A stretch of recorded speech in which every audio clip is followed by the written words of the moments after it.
What's up, everybody? Welcome back to the channel. Welcome to a new video. Today we're going to talk about my first load at Custom and all the follies that went along with it. It didn't go smooth, let's put it that way. Okay, so this is the story of my first delivery. Let's get started.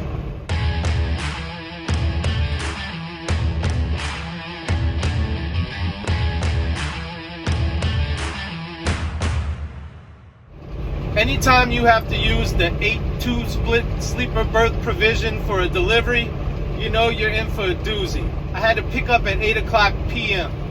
I went on duty at 5:30 p.m. and had to drive in from New Orleans to pick this load up. And the conundrum I was presented with was, option one, I could have got loaded and drove there. It was about a 6.5 hour drive overnight. Arrived at the customer and unloaded, but I would have ran out of hours at the delivery. The problem with that is, once you run out of your 14 hours, you can't move the truck anymore because we don't have personal conveyance or yard move. So the other option was, I had the presence of mind to go off duty for 2 hours while I was getting loaded. So there was my 2 hour break. Now I needed to take an 8 hour break. There's a truck staging area at the shipper. That's what I decided to do. This was me in real time trying to figure all this out.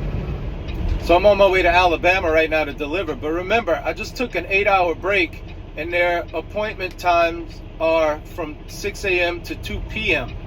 It's 7:30 right now, plus 6.5 hours of driving. That puts me there right at 2 p.m. So hopefully they take me. But I didn't know what else to do. You know, just timing wise, it wasn't going to work out any other way.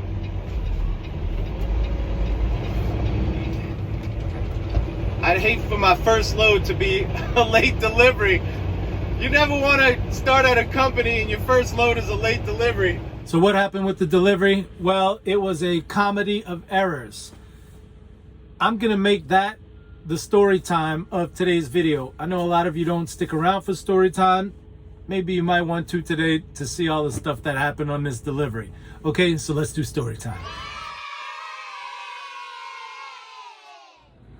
So here's what happened on the delivery. Yes, I showed up 15 minutes late, but I got to the gate, parked, and I went to check in at the security guard's office. According to our paperwork, you're a day early.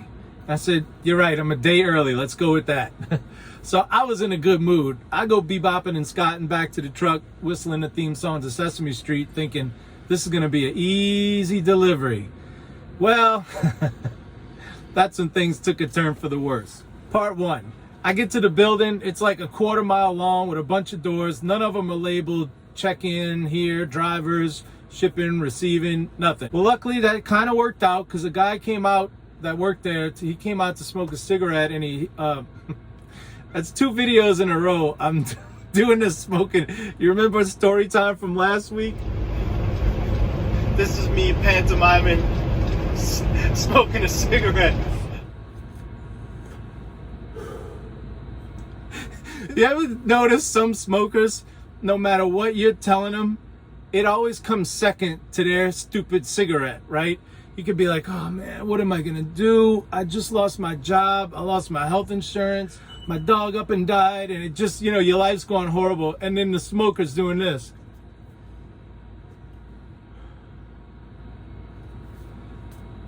Now we stub out the cigarette. It's gonna be rough. Anyway, he came outside to smoke a cigarette. I said I had a delivery. He called a guy. So I spot up like I'm going to do an air off, which means the back of the trailer was by their line. Get out of the truck and I go, hey, is this an air off or a pump off? It wasn't on the paperwork. He goes, pump off. I said, all right. I got to spot up again, back in the truck to back up to where my catwalk is next to their line because that's where the pump is. Here's where it gets even more interesting. This particular shipper has a delivery checklist you have to do. I can do paperwork, that's not a problem. The problem was the number of gallons. Instead of telling me how many gallons they loaded, they gave me the volume by weight.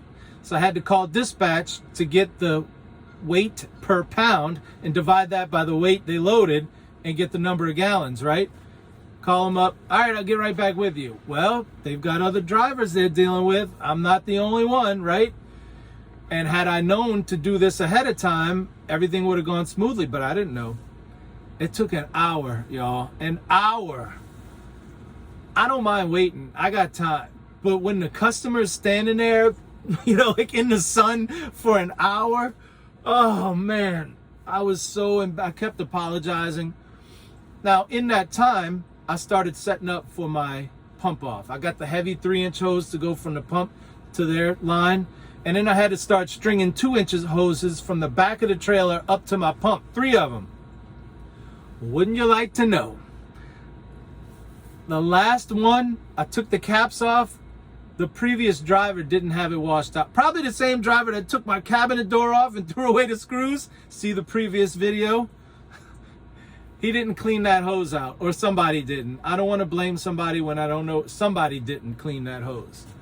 It's like, you gotta be kidding me! I was so embarrassed. I looked like I didn't know what I was doing. I looked like a rookie. I said to the guy, I'm sorry, man. This is my first delivery in this truck. The hose is dirty. I can't use it. So we have 2 choices. I can either reposition this trailer again, drop it, disconnect the truck from the trailer, go park the truck by the back of the trailer, so I only need 1 hose to go from the trailer to the pump, and then we can do this. Or I can just back or pull forward again and do an air off. So I had to break all of those hoses down, put them back on the rack, pull the truck forward, set up for an air off, start pressuring off. Now we're waiting and waiting.